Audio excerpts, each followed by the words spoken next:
Ahead of the general elections in Pakistan, the World Bank issued a candid warning for the upcoming government to make the right choices.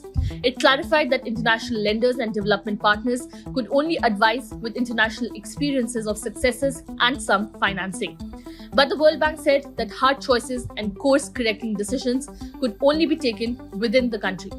World Bank officials said that Pakistan had been facing numerous economic hardships, including inflation, rising electricity prices, severe climate shocks, and insufficient public resources to finance development and climate adaptation when the country was among the most vulnerable to climate change impacts.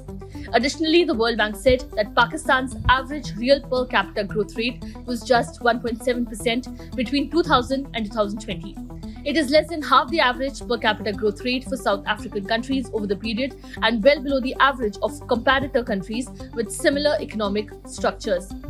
The World Bank proposed shifting policies from underfunded, inefficient, and fragmented service delivery and social protection systems towards coordinated, efficient, and adequately financed service delivery targeting the most vulnerable.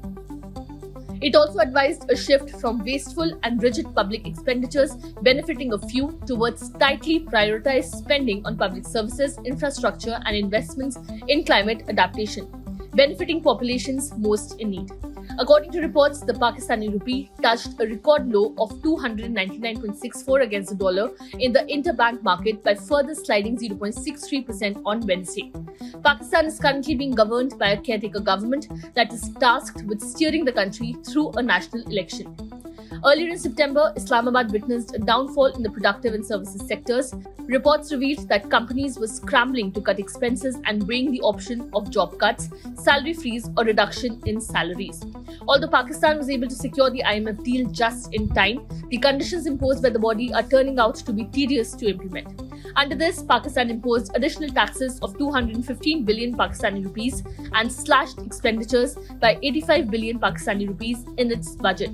With high inflation and foreign exchange reserves barely enough to cover 1 month of controlled imports, Pakistan has been facing its worst economic crisis in decades. Subscribe to One India channel and never miss an update.